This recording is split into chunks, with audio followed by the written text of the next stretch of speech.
Lennard का प्रयोग है तो हम लोग प्रकाश विद्युत प्रभाव पढ़े कि जैसे धातु की सतह पर उचित आवृत्ति का प्रकाश पड़ता है तो इलेक्ट्रॉन निकलते हैं। इसका हम खुद में उपयोग भी कर सकते हैं करंट बहाने के लिए, क्योंकि बहुत सारा चीज़ तो हमारा विद्युत से ही चल रहा है, तो इस तरीके से भी विद्युत बना सकते हैं। तो यहाँ पर देख लेते हैं कि लेनार्ड ने क्या क्या प्रयोग किया, क्या उसका सिस्टम था।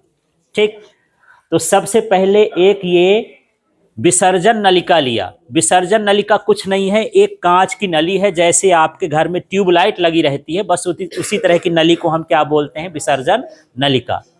लेकिन ये विसर्जन नलिका कैसी थी, निर्वातित, माने इसके अंदर हवा नहीं भरी थी। इसके दोनों सिरों पर इलेक्ट्रोड लगे थे।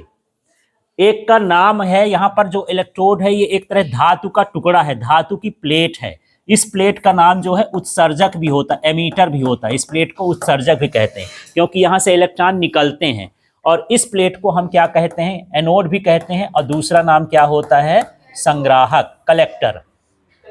हाँ, तो यहाँ पर देख लेते हैं क्या होता है। इसमें क्या लगा है, कैथोड। कैथोड वो हिस्सा होता है जो बैटरी के निगेटिव से जुड़ता है। बैटरी के किससे जुड़े, निगेटिव से। थोड़ा तार को मिलाते हैं, देखना, ये तार गई, ये तार गई, यहाँ से कनेक्शन है, फिर ये इधर से आई और इधर से जाने के बाद किससे जुड़ गई, माइनस से। मानिए किससे जुड़ा है, कैथोड से। इधर से देख लेते हैं, ये जो एनोड वाला है इधर से आता है, यहाँ पर कनेक्शन है, ये बीच में कटा है, तो कटा का मतलब जुड़ा नहीं है, कटा है का मतलब इसके ऊपर प्लास्टिक चढ़ी है। ठीक है, ठीक, इसमें कनेक्शन है, ये इधर से किससे जुड़ा है, प्लस से। ये वाला क्या कहलाता है, एनोड कहला गया।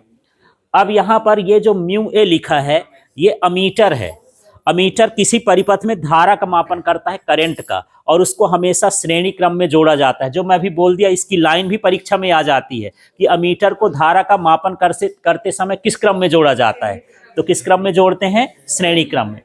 दूसरा लगा है सीरीज कनेक्शन, है ना, सीरीज वाला।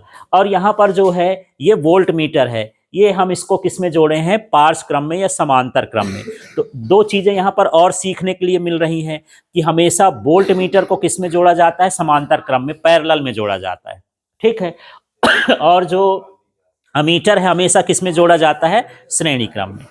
ठीक, यहाँ पर देख लेते हैं ये क्या लगा है, बैटरी।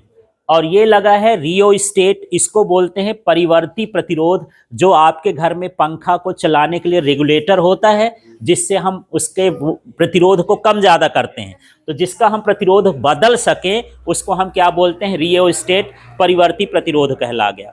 तो इसमें सारे कंपोनेंट समझ में आ गए। फिर से बात करता हूँ, सी का मतलब क्या है, ये कैथोड की प्लेट है। इस प्लेट का दूसरा नाम क्या है, उत्सर्जक, एमीटर। ठीक है, ये क्या है, एनोड, है ना, और इसको दूसरा नाम क्या हो गया, संग्राहक। यहाँ पर म्यू ए क्या कहलाया, अमीटर कहलाया। इसको किस क्रम में जोड़ा जाता है, श्रेणी क्रम में। ये क्या कहलाया, वोल्ट मीटर। इसको किस क्रम में जोड़ते हैं, समांतर क्रम में। बी क्या कहला गई, बैटरी। और आर एच क्या कहलाया, परिवर्ती प्रतिरोध, रियोस्टेट कहला गया। ठीक है, अब मुझे ये बताओ कि यहाँ मैं प्लस जोड़ दिया हूँ इस सिरे में, ये प्लस वाला हिस्सा ऐसे जाके इधर गया, और ये इधर किससे जुड़ा है, माइनस। क्या इसमें धारा बहेगी, ये देखो, ये प्लस है, ये माइनस है, बीच में तो गैप है ना यार। माने तार है मेरे पास, एक प्लस का सिरा है, एक माइनस का सिरा है, बीच में कुछ नहीं है, करंट बहेगा क्या, यहां से तो करंट दे रहे हैं, यहां तक गया, इसके बाद यहां पर क्या है, इसके पास प्लस है, इसके पास क्या है, माइनस है, बीच में कुछ जुड़ा है क्या, नहीं जुड़े। अभी तो करंट मान लीजिए कुछ नहीं लगा है ना, इलेक्ट्रॉन नहीं निकला है, तो इसमें करंट बहेगा क्या, करंट नहीं बहेगा। ये माइक्रोमीटर उस पर कितनी रीडिंग देगा, 0 देगा। ठीक है, ये वोल्ट मीटर भी वहां पर कितना देगा, 0, माने 0 करंट 0 वोल्ट, क्योंकि कनेक्शन तब माने धारा तभी बहती है जब परिपथ कैसा हो, बंद हो। ये परिपथ बंद नहीं है, यहाँ माइनस, यहाँ प्लस, इसके बीच में कोई कनेक्शन नहीं, ये ऑफ वाला कंडीशन है, माने खुला परिपथ है, इसमें धारा नहीं बहेगी। ठीक है, इतना क्लियर हो गया। अब इसमें एक खिड़की लगाई जाती है, खिड़की का मतलब वही है जिससे रोशनी प्रकाश आ सके, तो इसमें भी एक क्या लगा दिए, विंडो। डब्ल्यू का मतलब क्या हो गया, विंडो, खिड़की। अब यहां से हम प्रकाश को, उचित आवृत्ति का प्रकाश इसकी सतह पर डालते हैं, है ना, ऐसे इसमें जाकर के प्रकाश टकराता है। जैसे प्रकाश टकराता है इसमें धारा बताने लगता है, तो धारा कहाँ से पैदा हो गई? अभी देख लो, फिर से बात करते हैं। जब ये इसमें हम कुछ नहीं करे थे, जब इसमें नहीं करे थे तो धारा बह रही थी क्या? नहीं बह रही थी, करंट नहीं बह रहा था। लेकिन जैसे इसमें डाले करंट बहने लगा। ऐसा क्या हो गया कि करंट बहने लगा, है ना? ये इलेक्ट्रॉन यहां से निकले और निकल के कहां जाने लगे ये, तो ये सर्किट क्या हो गया? बंद हो गया। अब इसको इलेक्ट्रॉन को, आवेश को ले जाने वाला एक तैयार हो गया ये।